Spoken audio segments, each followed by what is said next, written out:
Hello friends, let me get situated here and we'll start. I'm talking to you today from South Georgia.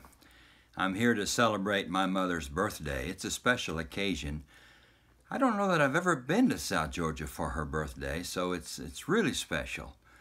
And we're having a great time with our family, with my brothers and sisters. And it just reminds me again of how important family is.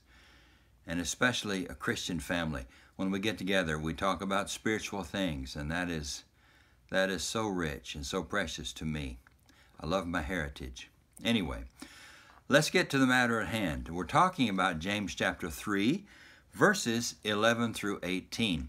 And you know from your reading of this section that James is contrasting false wisdom and true wisdom.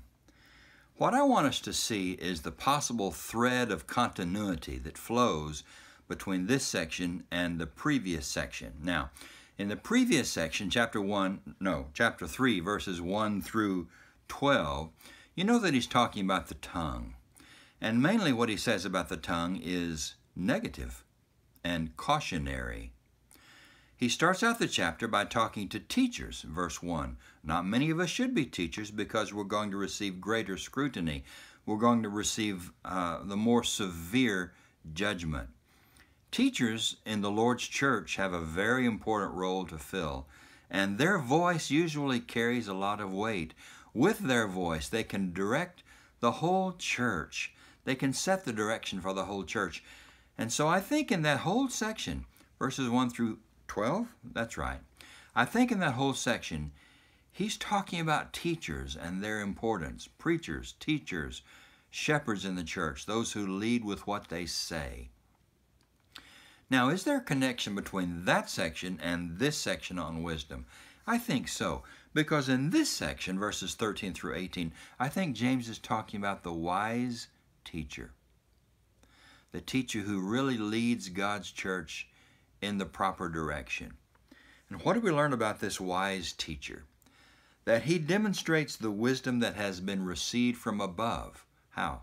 By his fine, exemplary conduct, by deeds done in humility. And so he says in verse 13, show by your good life what you want to say. What you say carries weight because of the deeds that you do, because of your good life, because of your character.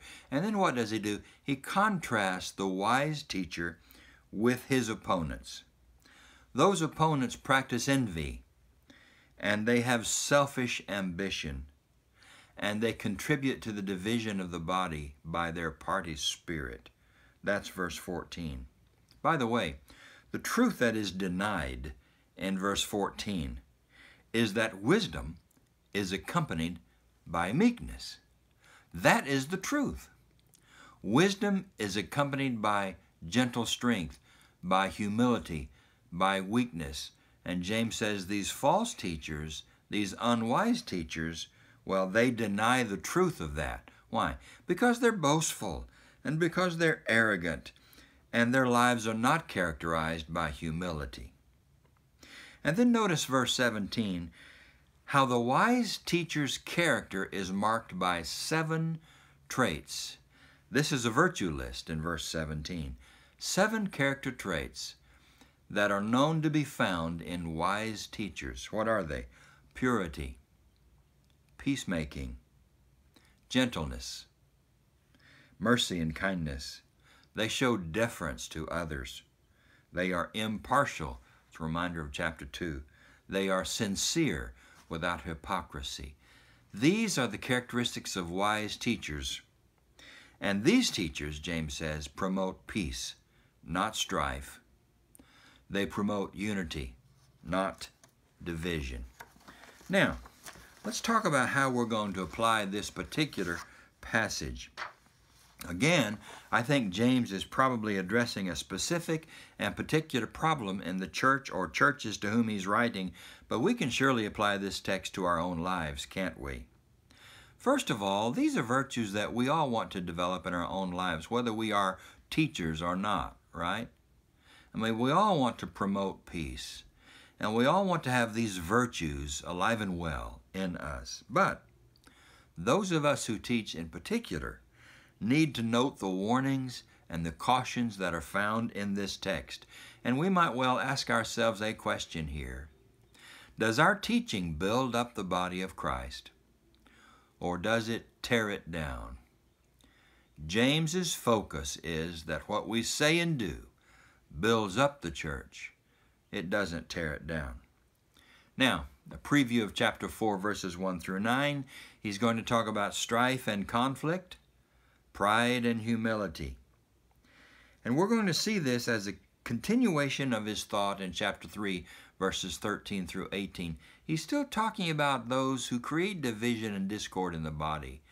And conflicts and wars, they should not be known among us, is what he's going to say in this next section. Here again, we're going to find a discussion of some of the attitudes that build up the body rather than tearing it down. All right, I'll see you in a few days, and I know you're going to continue to enjoy this study of James. I know I'm enjoying it. I'm sure that you are too, and I really appreciate your participation. God bless you today.